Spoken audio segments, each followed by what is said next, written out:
com obreiros, com pastores, eu tenho sido muito enfático nisso assim. Eu falo, irmãos, é uma vergonha um pastor pentecostal não ter coragem de fundamentar biblicamente as línguas como evidência do batismo no Espírito Santo.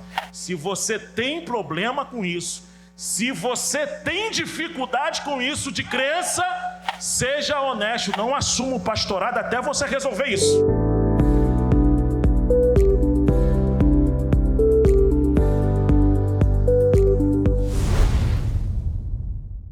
Meus amados irmãos em Cristo Jesus, a paz do Senhor, amém. Eu quero vos convidar a abrir a sua Bíblia em Atos, capítulo 2, versículo 42. E enquanto você acha o texto bíblico, eu quero expressar aqui a minha gratidão por mais um ano estar nessa preciosa escola bíblica, ao pastor Sérgio, na pessoa do pastor Eliseu Mefiora, o pastor Anderson, toda a organização desse precioso evento. Eu quero louvar a Deus e agradecer ao Senhor por poder compartilhar juntamente com os irmãos esse momento, estar ao lado aqui com o pastor Natanael, pastor César Moisés, um grande amigo de tempos da CPAD. Sempre que a gente se encontra é uma alegria, é uma festa. E eu louvo a Deus pela vida do pastor César, porque ele tem uma importância muito grande na minha vida, até profissional. Aqui não é o tempo agora de falar, mas eu quero expressar aqui meu agradecimento sempre, porque o Senhor usou a vida preciosa do pastor César para eu desenvolver profissionalmente, ministerialmente ali na casa. Então sempre é uma alegria estarmos juntos, mais uma vez, não só o pastor e esse grande intelectual, mas podemos dizer um grande amigo, né? É uma alegria muito grande. Então, hoje eu vou falar aqui sobre a importância do currículo da escola dominical, mas também com uma ênfase em uma leitura pentecostal, né? E a minha proposta aqui nessa manhã é a gente ter uma plena consciência do quanto que a escola dominical tem um papel muito importante de fazer a manutenção da nossa identidade como uma igreja pentecostal e histórica aqui no Brasil. Então, Atos capítulo 2, versículo 42, eu quero pedir que você leia comigo, no 3, né? O texto diz assim, 1, 2, 3, vamos comigo. E perseveravam na doutrina dos apóstolos e na comunhão e no partir do pão e nas orações. Amém? Podeis assentar? Por que eu faço essa leitura de Atos, capítulo 2, versículo 42? Porque embora esse texto não venha falar propriamente dita, num tema propriamente dito de currículo, que é um tema até técnico, né? Mas esse versículo, ele nos traz evidências de como que a igreja tratava o seu programa de formação.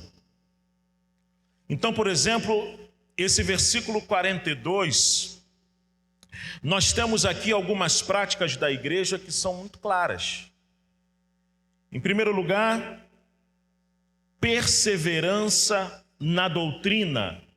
A palavra grega aqui, ela quer dizer ensino. Então, uma das características dessa igreja era ensinar, aprender, ser tocado pela mente a respeito daquilo que Jesus ensinou e que foi transmitido pelos seus apóstolos e que a igreja agora recebe como herança da fé. Mas não é só o ensino, ela também pratica a comunhão, o partir do pão e a oração. Nesse versículo nós temos pelo menos alguns elementos que tocam todas as dimensões do ser humano. Quando nós falamos de um programa de educação, um programa de ensino-aprendizagem, nós levamos em conta 3 elementos fundamentais que fazem parte do ser humano. O primeiro dele é o elemento cognitivo. Então, quando a gente fala de ensino e de aprendizado, nós, irremediavelmente, nós falamos que queremos tocar a mente das pessoas, o pensamento das pessoas. É preciso fazer as pessoas entenderem, compreenderem. E a Bíblia sempre partiu desse sentido. Mas o ensino bíblico não fica limitado só à mente, só ao cognitivo. É preciso que aquele que aprende sinta um afeto por esse aprendizado. Então é preciso tocar o sentimento dessa pessoa. É preciso tocar as emoções dessa pessoa. Contudo, não somente o aspecto cognitivo, não somente o aspecto sentimental, mas também é preciso tocar o desejo, a vontade da pessoa, para que ela possa mudar o seu comportamento.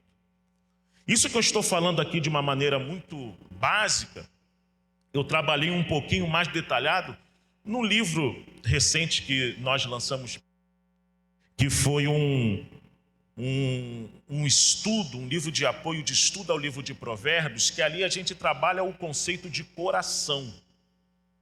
E o conceito bíblico de coração, o conceito hebraico de coração e o conceito geral do ensino da Bíblia de coração, diferentemente do ocidental, ele é um conceito que não faz separação entre razão e emoção, mente, emoção, não. São elementos integrados. Pensamento, sentimento e vontade. Isso é coração. O ensinador bíblico, quando ensina, ele quer tocar o pensamento para que o pensamento toque os sentimentos e os sentimentos tragam a vontade. E Tiago vai dizer isso, que o pecado nasce aonde? O pecado nasce na mente. Se a tua mente está do céu, se a tua mente está voltada para as coisas de Deus, as suas emoções, os seus sentimentos serão regulados por isso. E a sua vontade, você vai passar a desejar aquilo que é santo. Os pais da igreja já falavam isso, os pais do deserto já falavam a respeito disso. O quanto que o pensamento tem algo fundamental, não é a briga de um contra o outro, é que eles precisam ser equilibrados. Mas o contrário também é verdadeiro. Se eu penso que é ruim, se eu penso que é carnal, o tempo todo, eu vou sentir, eu vou desejar o que é ruim, o que é carnal, e eu vou fazer. É por isso que esse esquema de ensino e discipulado na igreja primitiva era muito claro. Era a perseverança no ensino dos ensinos dos apóstolos, contudo, conjugada com comunhão, com oração, com partir do pão, porque o ensino da palavra de Deus deve considerar o homem todo, em toda a sua dimensão. Por isso que, a partir desse texto, o currículo de escola dominical, ele entra como um elemento importante para formar uma grande consciência na igreja de Deus a respeito do que é ser um seguidor de Jesus, um seguidor de Cristo. Então, por isso que o objetivo da nossa palestra nessa manhã é entender o que é currículo, sua importância e como ele comunica a nossa identidade pentecostal. Nós somos uma igreja, Assembleia de Deus, um movimento pentecostal, e precisamos, em matéria de educação cristã, pensar o currículo de acordo com a categoria de expressão da nossa fé. E olha como que isso é interessante. Essa necessidade de formação sempre esteve presente na história da igreja. Sempre. Depois do Novo Testamento, o primeiro documento que a gente vai ver, que era claramente um documento formativo para a igreja, é um documento lá do século I, chamado Didaquê dos Apóstolos. Aquele documento da igreja, Didaquê, ele ficou considerado um dos documentos básicos para integrar, inclusive, novos cristãos à comunidade de Cristo. E aí você vai ver ao longo da história da igreja que vem os catecismos, que ficaram muito correlacionados com a Igreja Católica Romana, mas não é só da Igreja Católica. Todas as tradições cristãs têm o seu catecismo, depois os protestantes, catecismo de Westminster, declarações belgas, etc. Mas olha que coisa interessante, a Assembleia de Deus em si nunca teve um catecismo. Embora alguns vão dizer que na origem do movimento pentecostal, o William Seymour tinha lá um documento que tinha um programa de formação cristã. Você não vai ter um documento propriamente dito, mas você vai ter o que na Assembleia de Deus? Escola dominical. É como que a escola dominical fosse o catecismo das Assembleias de Deus. É como que a escola dominical fosse o primeiro elemento e o primeiro contato que um crente simples vai ter com o estudo sistematizado das Escrituras Sagradas.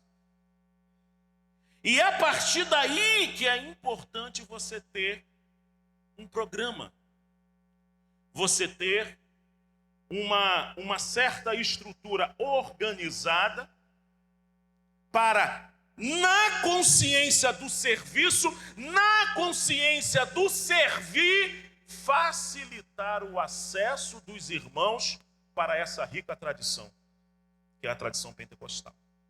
Então, nesse sentido, que é conhecer as Escrituras Sagradas de acordo com essa tradição do Espírito que nós temos, que é essa vida cheia do Espírito, no fervor do Espírito, encontrando ali nas Escrituras identidades de dinâmica do Espírito que toca nossas mentes e os nossos corações.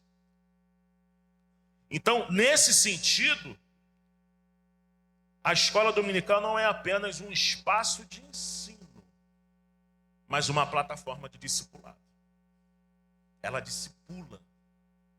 Ela consegue encurtar a distância que pessoas mais simples, às vezes, por falta de um extremo mental mais complexo, não conseguiria, por exemplo, acessar num banco de uma faculdade.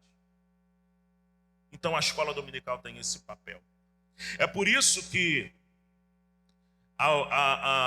sob a orientação até do pastor Antônio Gilberto, que nós tivemos o privilégio de conviver junto, uma das defesas muito grandes que o pastor Antônio Gilberto fazia era que o seguinte: o ensino na escola dominical, ele precisa ser simples, mas sem perder a sua profundidade.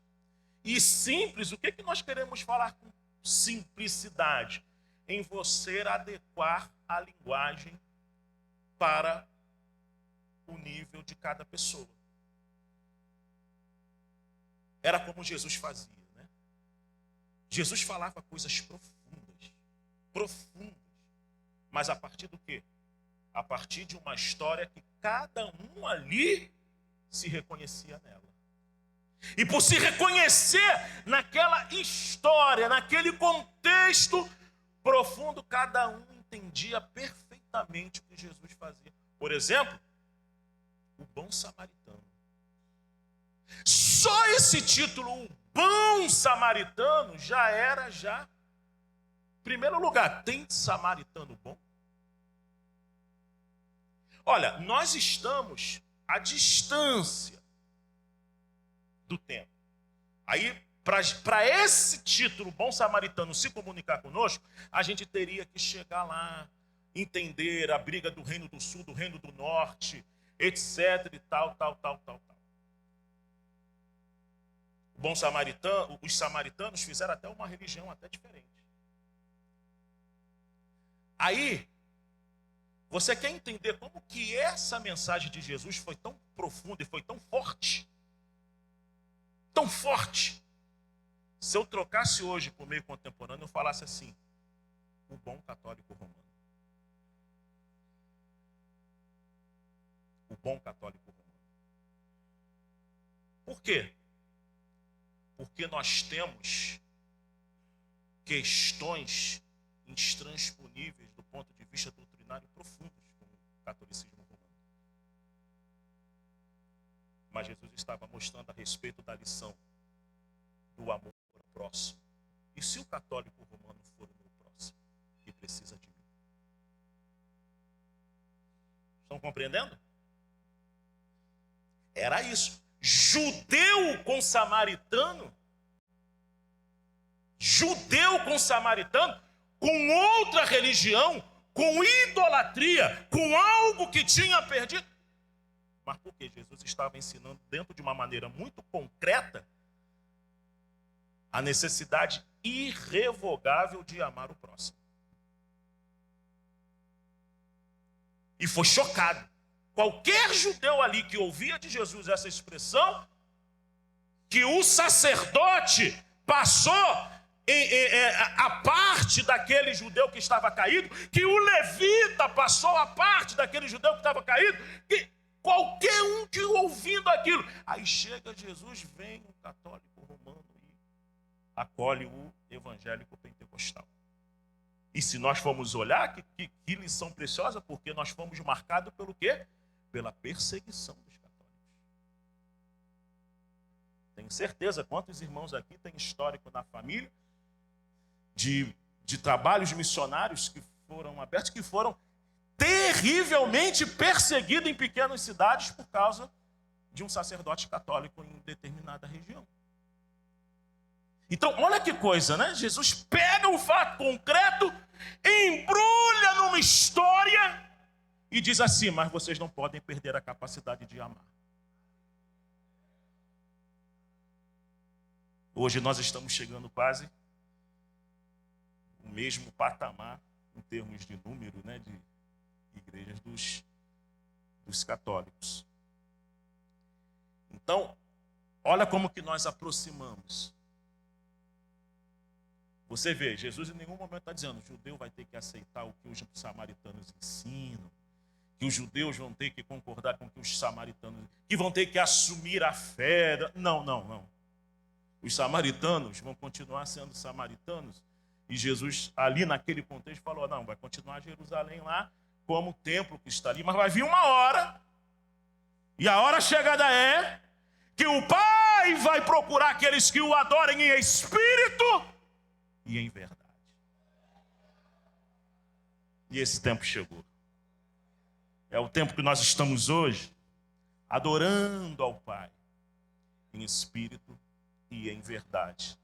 E quando o Espírito de Deus toma o nosso coração, uma das coisas mais profundas que acontece é Ele colocar dentro de nós a capacidade de olhar para o outro e amar como Jesus nos amou. Isso Ele estava ensinando de uma maneira muito clara. Por isso que a escola dominical não há apenas um espaço de ensino, mas de discipulado.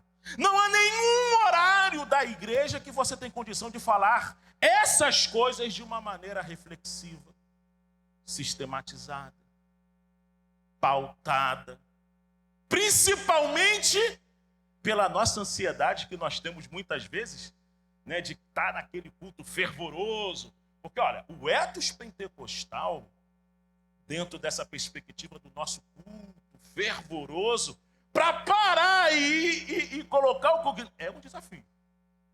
É um desafio, não é verdade? Porque a gente é do fervor. Eu tenho certeza que os irmãos que separaram horários aí para estudar a Bíblia, se consagrar ao Senhor, tem momento que você se alegra que parece que você quer parar. Ou só para falar em língua, para expressar a sua espiritualidade em línguas, em glórias ao Senhor. Por quê? Porque é sempre aquele confronto nosso com a cognição, mas também com o sentimento, as emoções, que é tocada pelo Espírito. Isso é bom, por isso que é bom ser pentecostal, porque é maravilhoso você sentir essa tensão, né? Que nem eu estou aqui dando essa aula, mas às vezes, por causa de uma coisa que me pega aqui no coração, eu tenho até que me controlar um pouquinho, porque senão eu tiro o que eu iria falar. Quebro a linha de raciocínio e caio um pouco. É duro, é difícil às vezes, a gente fica numa situação difícil às vezes. Principalmente quem é da raiz pentecostal, como eu sempre fui. Mas é uma beleza que tem. Por quê? Porque nós estamos falando de uma espiritualidade, de um ensino da Bíblia, que a gente vive, que a gente sente, que a gente percebe, que é visível em nossas vidas, que é visível dentro de nós. E é por isso que nós queremos transmitir. O próximo slide, agora a gente passa para um ponto assim mais técnico, né? Aí a luta do pentecostal, a gente vai passar para um ponto mais técnico, mais frio da coisa. Mas espero voltar depois para o ponto mais fervoroso, que é a nossa identidade. O que é o currículo da escola dominical? O que é um currículo? A gente pode se perguntar, o que nós queremos dizer com um currículo? E aí nós vamos dar o conceito. Eu uso aqui no texto que você tem em mãos, um conceito de um estudioso chamado Elmer Towns, da Enciclopédia Bíblica de Escola Dominical, editada pela CPAD, que ele diz o seguinte: tecnicamente, um currículo é um trajeto de estudos que é organizado para guiar o aluno a objetivos específicos por meio de uso apropriado de conteúdos, experiências, recursos de ensino, influência do professor, aplicação, motivação. Portanto, um currículo na escola dominical é um caminho de estudo da Bíblia e assuntos correlatos que leve à grande comissão e a cumpra e a realize. Então, basicamente, o currículo é trajeto planejado. Você pode repetir comigo? Trajeto planejado. Organização. Programa. Mas não é nada, irmãos, que seja algo inflexível. Com mecânico, bem lembrado, que é um dos perigos que a gente tende, como seres humanos, a não flexibilizar ou inflexibilizar muitas coisas. Eu vou dar um exemplo aqui de um erro que na área da educação regular no Brasil, às vezes acomete. Um dos grandes desafios dos professores, principalmente de língua portuguesa, eu leio um pouquinho sobre isso, por causa da área também que eu me formei em letras. Um dos grandes desafios dos professores de língua portuguesa, de literatura sobretudo, é trabalhar nos alunos de ensino fundamental o desejo da leitura. Colocar nesses alunos um incentivo pela leitura. A criança que o maior desafio é que a criança que vem de famílias periféricas, que não tem o hábito da leitura, o contexto da leitura, aqui que está o desafio da leitura na vida, porque as crianças de famílias que já têm essa vivência de leitura, se torna até mais fácil, porque ela está vendo dentro de casa. Mas com outras crianças que você quer colocar o desejo de leitura, é muito difícil. Porque muitos professores cometem um erro, por exemplo, de dar um Machado de Assis para uma criança ler. A criança não vai entender. E não tem nem maturidade ainda psicológica e de vida para entender um Machado de Assis. Se for ler algum texto de Machado de Assis, precisa ser uma leitura guiada, uma leitura explicada e tal. Então, unanimemente assim falando, já se percebeu que uma das melhores maneiras de incentivar a leitura para uma criança, um adolescente, é você prover uma série de gêneros para que ele encontre aquilo que ele se identifica primeiro. Isso é a melhor maneira de você introduzir uma criança, um adolescente, uma pessoa que não tem vivência de leitura, para ele se achar nas prateleiras do livro e ali se começar uma relação de afeto com os livros. O que isso significa dizer? Que você entende que há uma necessidade de se fazer um movimento externo de um professor, de uma professora, para prover opções, mas não é nada rígido, não é nada mecânico. Você vai entender o contexto e a experiência de cada um. Então, por isso que eu gosto de usar esse exemplo para mostrar o seguinte: o currículo de escola dominical, ele precisa compreender isso também da mesma maneira. Embora você tenha uma diretriz, digamos assim, mas, por exemplo, a realidade de Santa Catarina é completamente diferente da realidade do Rio de Janeiro. E aí é por isso que é importante nós termos irmãos pedagogos, irmãos que compreendam esse fazer na educação para fazer o quê? As devidas adaptações da sua realidade. Contudo, é necessário se ter um caminho traçado, um planejamento executado, um processo bem estabelecido. Porque aqui aí eu vou dizer uma coisa que é fato. Educação, de um modo geral, não se faz no caos. E muito menos educação cristã. Um aluno que chega a gente que não conhece a fé, ele precisa ter uma mínima referência sólida para ele poder acessar. E a igreja precisa, nesse sentido, oferecer a esse aluno essa referência mínima para que ele possa acessar toda a vivência que nós temos que ele ainda não tem.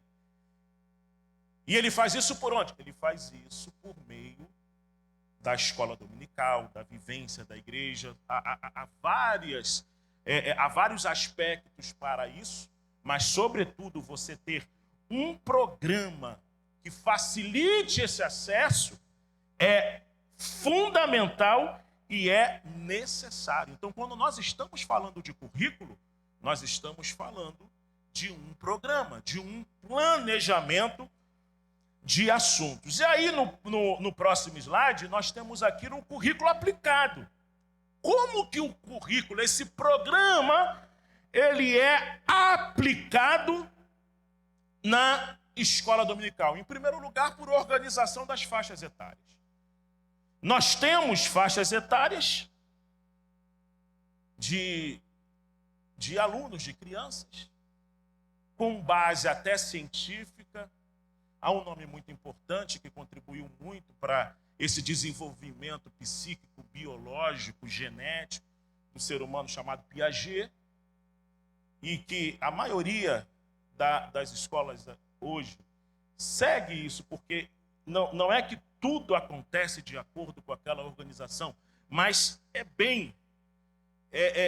uma referência muito boa, muito segura, para a gente dizer o seguinte: olha, tem uma faixa etária que esse grupo de crianças é mais concreto, então você não vai querer trabalhar, por exemplo, você não vai pedir uma criança para que explique conceitualmente o que é uma laranja.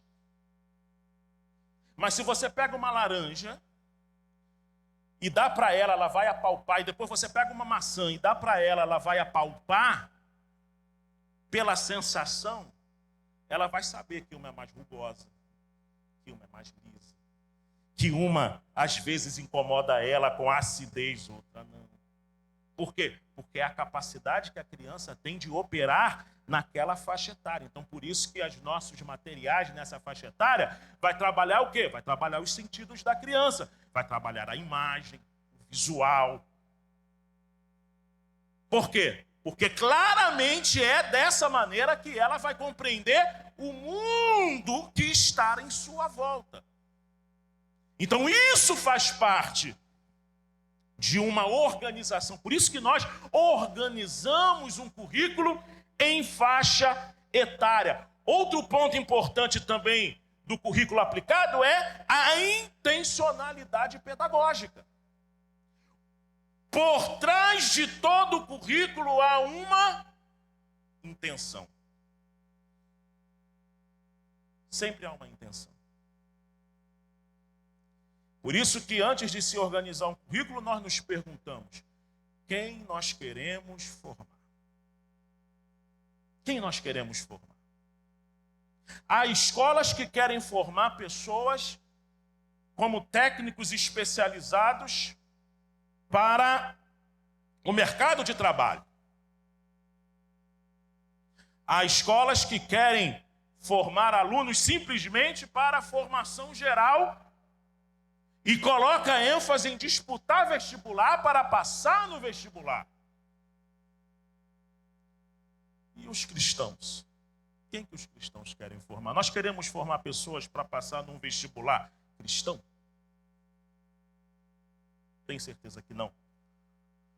Eu tenho certeza que quando nós pensamos, quem que nós queremos formar? Nós queremos, acima de tudo, formar pessoas que sigam o que Jesus ensinou. Parecido com Jesus. E aí com a nossa ênfase pentecostal, cheias do Espírito Santo, cheias da graça de Deus, cheias do fervor de Deus, cheias da glória de Deus, que entenda perfeitamente que Deus as chamou para fazer e representar um reino completamente diferente do que nós vivemos aqui hoje. Claramente. E se é esse tipo de cristão que queremos, se é esse tipo de cristão que nós queremos formar, o nosso currículo precisa o quê? Ter conhecimento bíblico, mas também ter exemplo de vida e experiências num ambiente que permitam as pessoas terem as suas próprias experiências com o Espírito Santo. O ensino bíblico toca o pensamento.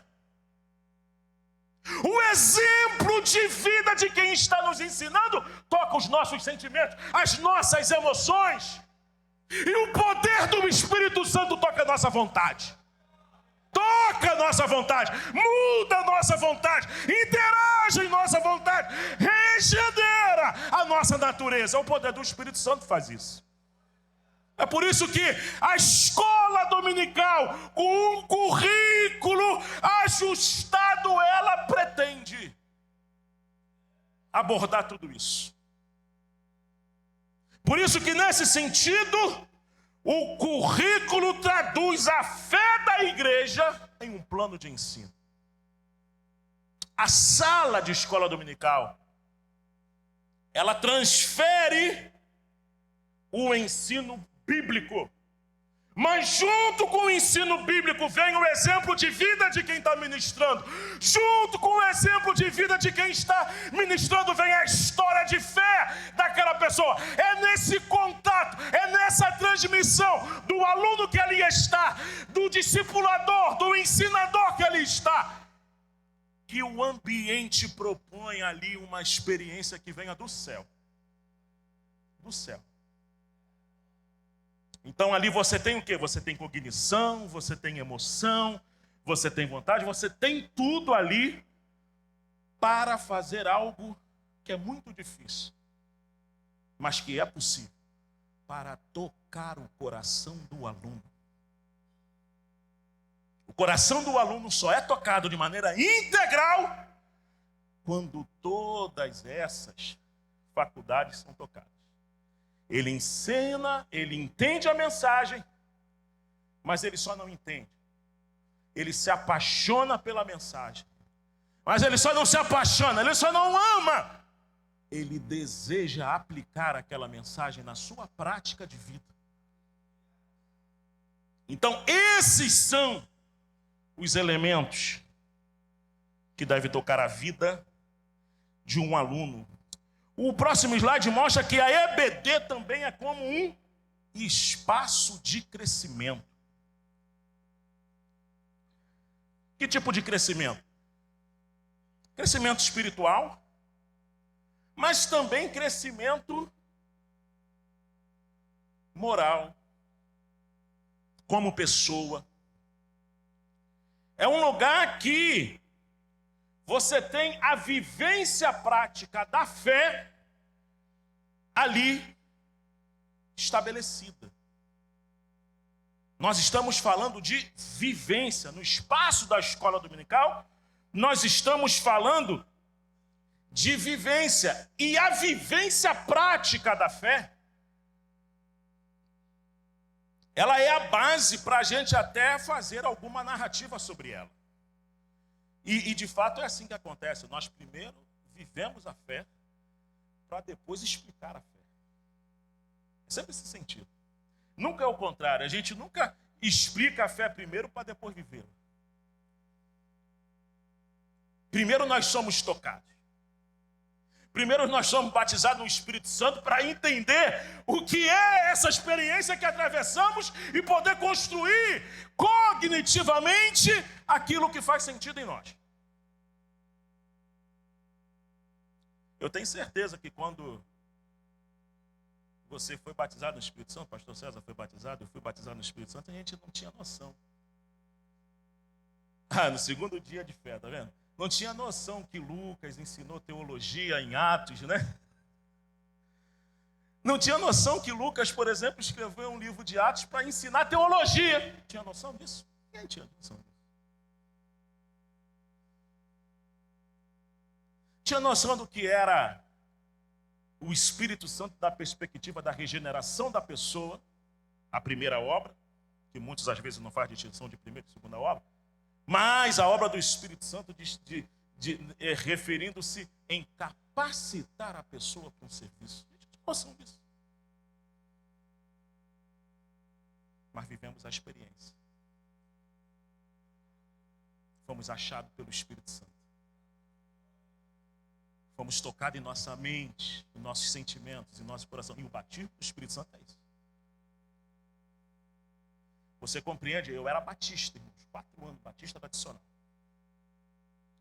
Meu pastor, pastor Joel, um Américo de Sá, um grande hebraísta. Eu agradeço a Deus por ter sido discipulado com ele durante 1 ano no livro de João, como bom batista faz, né? O bom batista faz, a primeira coisa que um bom batista ele dá para uma pessoa que aceita Jesus é o Evangelho de João. E é discipulado no Evangelho de João. Passei 1 ano com ele. E ele quando pegava Atos 2, ele era um bom batista. Desconstruía tudo.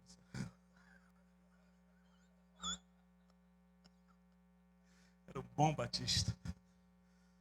Não é? Aquilo ali é idioma, aquilo ali não... E havia aquela história toda. Mas eu passei a crer. Como adolescente, passei a crer.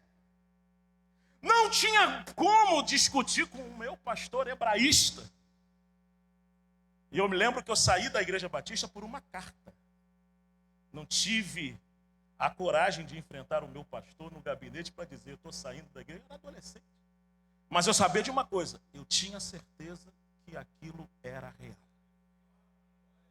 Tinha certeza. Ainda não tinha alcançado a bênção do batismo do Espírito Santo, mas passei a crer. Mas eu não ia ficar ali discutindo com o meu pastor, então fui para a Assembleia de Deus. Passou anos, me formei, estudei, Um belo dia, eu indo para minha casa, minha mente me levou. Eu preciso fechar essa ponta solta. Porque quando eu entrei na Igreja Batista, eu entrei pela porta da frente. Mas eu saí pela porta de trás. Marquei uma audiência com ele. Fui a ele. Me recebeu muito bem. Ele, inclusive, ia ser um dos professores da FAICAD. Ele foi o pastor do Alexandre Villalba. Alexandre Villalba aprendeu hebraico com ele, inclusive. Grande amigo, companheiro, que foi um professor lá na FAICAD conosco. E aí eu marquei no gabinete, ele me recebeu. E aí eu falei, pastor, é aquela coisa que a gente não entende, mas eu senti o Espírito Santo falar isso, pastor. Eu vim aqui lhe pedir perdão. Perdão? Pela forma que eu saí. Quando eu saí da Igreja Batista, não tinha medo de enfrentar o Senhor, porque o Senhor era sempre um bom entendedor. Eu falei, não vou ter o que falar. Mas hoje eu só queria reconsiderar isso. Queria deixar as coisas aqui azeitadas. E hoje tenho condição, de igual para igual, de dizer para o Senhor por que eu saí da Igreja Batista. E na mesma fé, na minha convicção de fé, e o Senhor na sua convicção de fé, há coisas que nos unem mais do que nos separam. E ele teve uma importância muito grande na minha vida. E é isso que o Espírito de Deus faz com a gente, de dar maturidade. Não foi ali para brigar, não foi ali para fazer nada disso. Mas para mim, naquele contexto, precisava fechar um ciclo.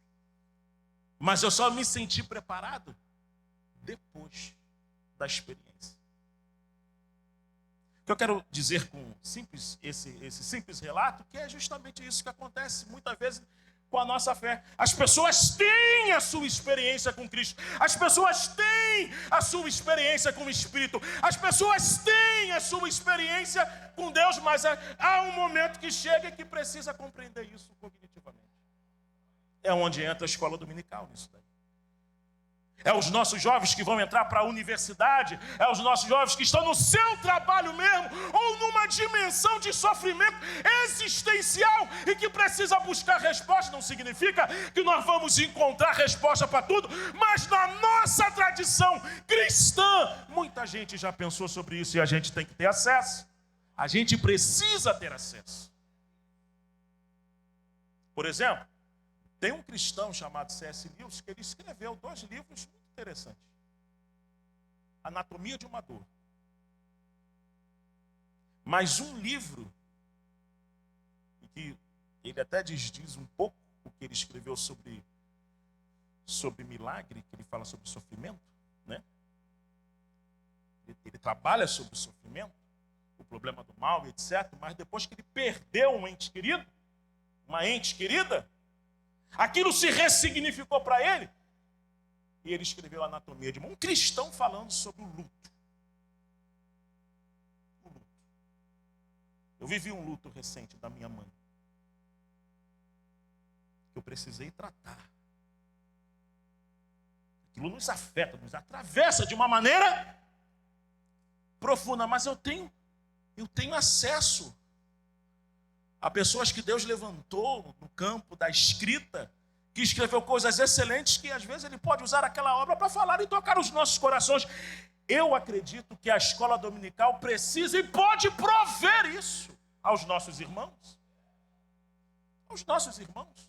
Não estou dizendo que tudo vai responder todas as coisas, mas você ter acesso, por exemplo, a mentes como Agostinho, a escritos dos nossos pioneiros como Lévis Pretos. Eu estava ontem conversando com o pastor Celso, estou terminando a faculdade de psicologia, eu descobri um texto de Leon Petros que ele fala sobre o Espírito Santo e as emoções. Falei, meu Deus, eu não conhecia isso.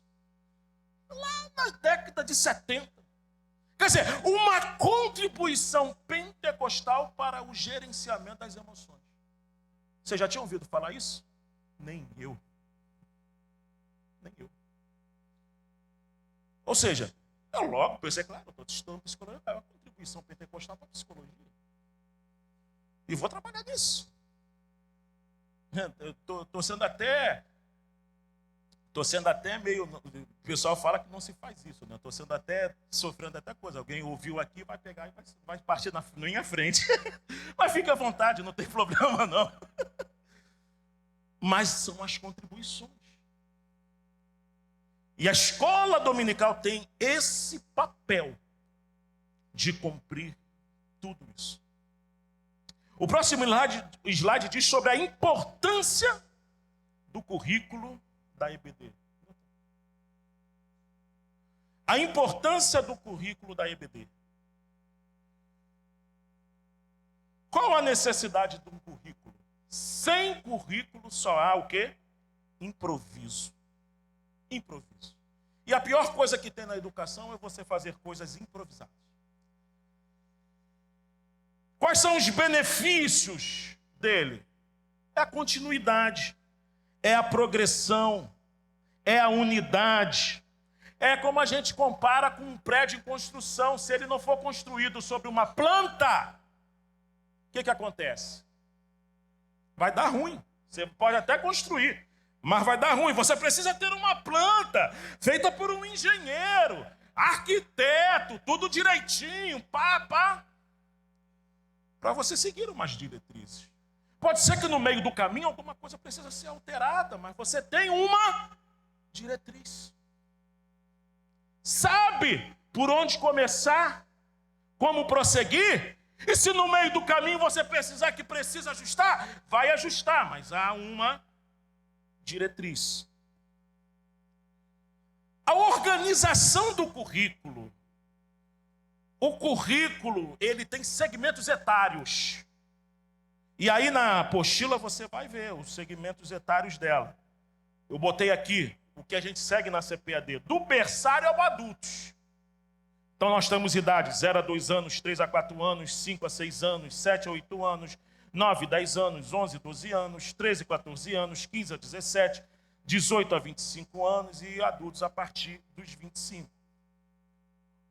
Todo o nosso currículo, ele sempre é um currículo fechado no infanto-juvenil. São 2 anos, com exceção das juvenis, que são 3 anos. E qual é a lógica disso? A lógica disso é que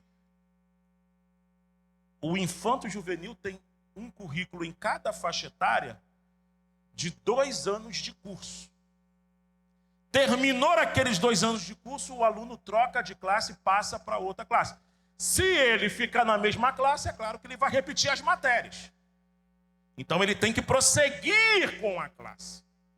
Indo em progresso. Por quê? Isso está estabelecido no que a gente chama de ciclos de aprendizagem. Por exemplo, eu ensino em criação para a criança na educação infantil, então eu vou trabalhar mais a questão dos sentidos. Quando chega lá nos adolescentes, nos juvenis, eu vou trabalhar dentro da criação, por exemplo, propósito do homem, uma coisa um pouco mais expansiva. Quando eu chego no adultos, eu posso falar sobre teologia da criação. É uma questão de uma capacidade de mais abstração. Eu não posso falar de teologia da criação para a educação infantil. Estão compreendendo? Por que eu não posso fazer isso? Porque a criança não tem capacidade de abstrair. Então, por isso que é o ciclo de aprendizagem. Eu pego um assunto e a cada faixa etária aquilo vai sendo aprofundado, revisado e aprofundado. É o sistema helicoidal, em hélice, né? Então, os nossos currículos, você vai ver, no nosso currículo nós temos doutrinas,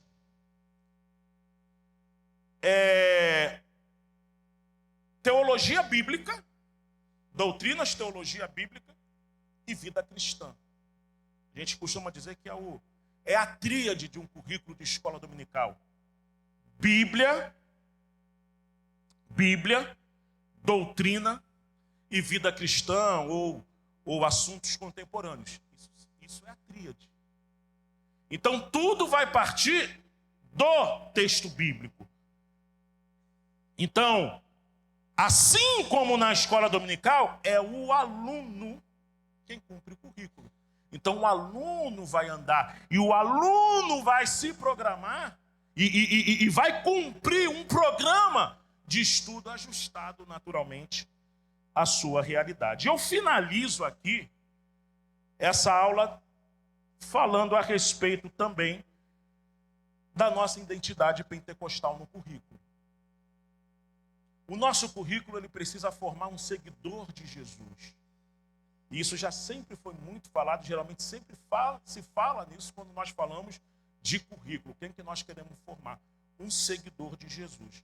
Mas também o currículo de escola dominical precisa também transmitir as nossas identidades como uma igreja pentecostal que somos. A importância do batismo no Espírito Santo, a importância de se ter uma vida cheia do Espírito Santo, a importância de viver uma experiência no Espírito Santo, ou seja, um currículo que culmine na verdade que a nossa comunhão com o Espírito Santo, ela precisa ser inegociável e ensinada. E isso é intencional.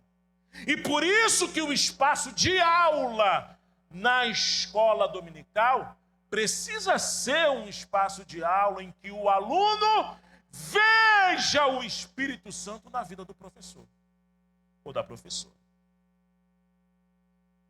Sem isso, irmãos, nós não transmitimos valores. Você imagina se você tiver dentro da sala de escola dominical um professor que ensine que não se precisa mais falar em línguas? O que vai acontecer? Daqui a pouco a gente vai ter uma geração aí. Você já imaginou de nós termos obreiros que têm a dúvida de fundamentar exegeticamente as línguas como evidência do batismo no Espírito Santo? Recentemente, quando eu dei uma aula na convenção lá do Rio de Janeiro, com obreiros, com pastores, eu tenho sido muito enfático nisso assim. Eu falo, irmãos, é uma vergonha um pastor pentecostal não ter coragem de fundamentar biblicamente as línguas como evidência do batismo no Espírito Santo. Se você tem problema com isso, se você tem dificuldade com isso de crença, seja honesto, não assuma o pastorado até você resolver isso. Até você resolver isso, não assuma. Não assuma o púlpito, não assuma liderança nenhuma, não assuma, porque se um pastor pentecostal tem problema com isso, quem dirá um membro? Já imaginaram? Já imaginaram o problema disso? A dificuldade disso? Quando hoje nós temos vastos materiais, a obra do nosso pastor César mesmo, e vários outros que a própria essa PAD e outras editoras têm lançado a respeito disso. Gente, é inadmissível. É inadmissível. Por quê? Uma coisa muito simples. São aspectos doutrinários da nossa igreja. Batismo do Espírito Santo com a evidência das línguas. Se isso não acontecer, se nós não formos os transmissores, Daniel, Bergo, Navinho vieram para cá, por quê? Porque acreditaram nessa promessa. E fez surgir isso. Aí já pensou, depois a gente, 100 anos depois, vai querer dizer isso? Vai dar ruim. E claro, a gente tem que ter um coração acolhedor, porque essas questões acontecem muitas vezes, porque a gente sabe dos problemas de pessoas que buscam e por uma razão que nós não sabemos explicar, não recebem o batismo no Espírito Santo. E nós precisamos acolher essas pessoas, porque o batismo no Espírito Santo não é para trazer divisão na igreja. É para trazer poder para o serviço. Mas acolher aqueles que, por razão que nós não entendemos, não vamos entrar nessa questão aqui agora, mas a promessa diz que é uma promessa para todos. É uma promessa para todos e nós não podemos deixar de pregar isso, nós não podemos deixar de ensinar isso, nós não podemos deixar de viver essa realidade. E isso passa pela escola dominical.